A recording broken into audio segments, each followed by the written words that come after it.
Good afternoon. My name is Barbara Fischer, and I am presenting my Shadow Leadership book, The Magnetic Leader, by Roberta Chinsky-Matuson. The book is focused on how someone can become a magnetic leader based around 7 characteristic traits. The book also focuses on business practices rather than library practices. So what is a magnetic leader? Matuson defines a magnetic leader as someone whose leadership style is irresistible. They attract everybody. Their style is enthusiastic, energetic, trusting, and they are their own true selves. Do you know someone like this? Matuson then goes on to explain the 7 characteristic traits. They are authenticity, selflessness, strong communications, charisma, transparency, meaning you are open and honest in every communication, no matter if it's good or bad. Vision and resilience, moving forward all the time. So with the 7 traits and the magnetic leader definition, we can begin our journey into becoming a magnetic leader. What do you see from the 7 traits? I see engagement, sharing, commitment, trust, and respect. And to me, that speaks of the 5 practices that Kuzen and Posner's Leadership Challenge book discuss. Where being a great leader begins, develops, and grows with the 5 practices of modeling the way, inspiring shared visions, challenging the processes, enabling others to act, meaning fostering communication and collaboration, and encouraging the heart. To me, this spells community, a cultural community within your working environment. Matuson speaks of this community, affirming that in corporate growth, leadership shapes culture, and culture in turn shapes leadership and drives performance and profitability. And to me, that also drives great customer satisfaction. Matuson also teaches us about magnetic leadership and how it evolves. It just isn't born into us. We can mentor with it. We can learn on our own. We can emulate people to become a magnetic leader, meaning we copy somebody. And with this becoming a magnetic leader, there is one question that always pops up, and that is, what is your investment, your return investment on becoming a magnetic leader? Well, Matuson describes this as the return on your magnetism, and that working towards becoming a magnetic leader is worthwhile. And you question why, right? Well, let's see what it is. Well, Matuson presents some powerful reasoning as to why to become a magnetic leader. And they are because you bring better hires into your environment, meaning you bring talent. You have chart-breaking employee commitment from people. You have better productivity, low employment turnover, and you have innovative creativity from your employees. You have higher levels of customer satisfaction. That means you have repeat business and referrals from people. And then your business grows. So how do these elements happen?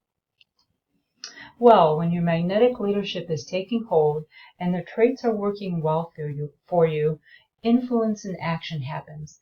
That means everything is better. There is better innovation. There is more growth, and there is satisfaction with your customers, with your employees, with everybody who surrounds you. So now that you are becoming a magnetic leader and you have success keeping and drawing talent, what about hiring people? What does a magnetic leader do in this case? Well, Matuson has 7 irresistible hiring practices. They are listed here. The first one is being in control of the situation. So don't let anybody else do the hiring. You do the hiring. Don't wait to hire. Don't wait 2 weeks down the road to hire somebody that might want to come and work for you. Keep your network open. So communicate with other people. Maybe there's somebody out there who wanted to work for you at one point. Contact them. Get rid of the access. Do you need access interviewers? taking time to interview the employee that you would like to hire, don't do that. Check the references early. The employee is not here to wait for you to check the references to then hire her. Hire the 50 plus. There are benefits in doing this. They are timely. They aren't partying all night, so they won't be late for work. And then chase the unemployed people. They have lots of experience. To me, this speaks of a magnetic leader who is responsible, who communicates, and who engages in hiring practices. So what's next? Once you've hired the person, how does a magnetic leader keep their employees? Well, Matusan brings into mind one important thing upon hiring a person, and that is the leaving speech. When you speak to your possible employee, or once you've hired them rather, talk to them about their hopes of being employed, how they are going to be better off, what they're going to learn from being with you, and how much fun they will have learning. And then employee experience, how much experience they will have before they have left your employee. Matusan also speaks about employee expectations, and that is treat them like you would like to be treated. So be respectful. And then employee purpose. Let them know what their purpose is, what the value of the company is, how we treat our customers. And then development growth. Employees love to develop their skills, and they love to grow with the company. And then give your employees interesting work. Just don't have them be static. Teach them learn new things all the time. So once you've hired somebody, how do you keep them employed with you? Well, Matusan describes a couple of different ways to keep employees with you. One thing is to do the leaving speech upon hiring the person, what your hopes are for that employee, and then also talk to them why they would be better off with you as an employer. The learning process, the skills, the fun that they will have being employed by you, and then also the employee experience that they will get. And speak of that fondly. And then also is the employee expectations. What do your employees expect? Well, they expect you to be respectful to them, so treat them as you would like to be treated. And then also they expect to know the purpose, the value of why they are there, and then also the customers, what is important. And then development and growth. Employees love to develop in their skills, and they love to grow in their skills with an employment business. And then also the expectation is interesting work. Provide interesting work for your employees. Provide new projects for them. They love doing that. The next thing Matusan talks about is something that nobody likes to talk about, and that is letting employees go. Matusan calls that releasing people. And the reason why people are let go is because an employer picks an employee and they don't fit the company. That's a bad pick. And then the budget, of course, budget constraints, drama. Leaders do not like needing to keep after the drama in their place of employment, and then outgrowing one another. An employee can outgrow their business or outgrow their leadership, their leaders.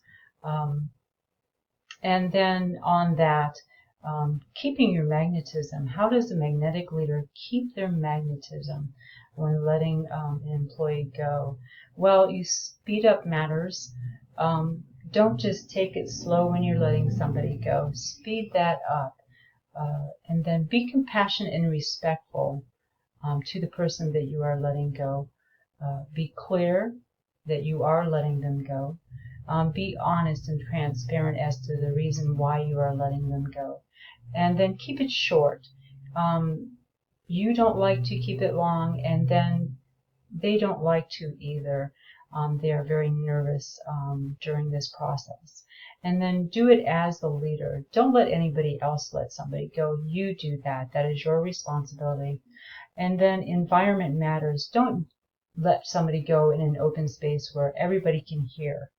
And then blaming others when you're releasing them or letting them go.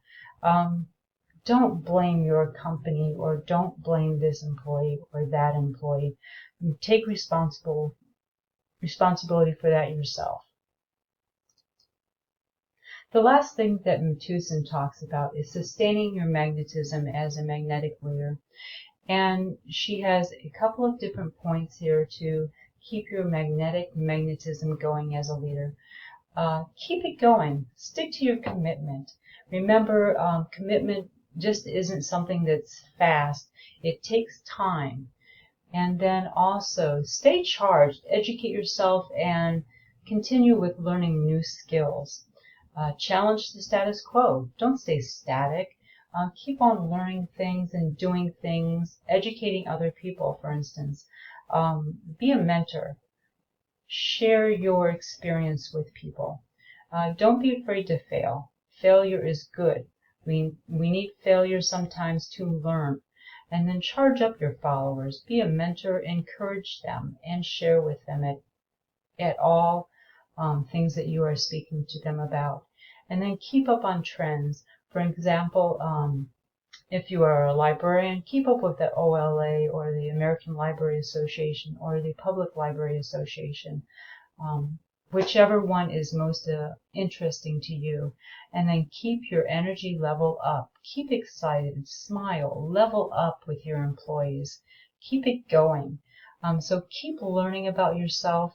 Share and be engaged, foster collaboration with everybody.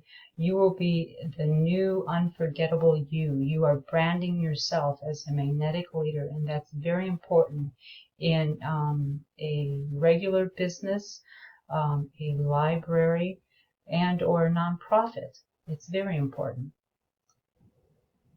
So in reading my Magnetic Leader book and then going to a meeting, I went to the City of Walport meeting, goal setting meeting, and I seen a lot there that really made me think that our city manager and the other employees are magnetic leaders. They had a lot of shared visions. They were very transparent and open about everything that they wanted to do.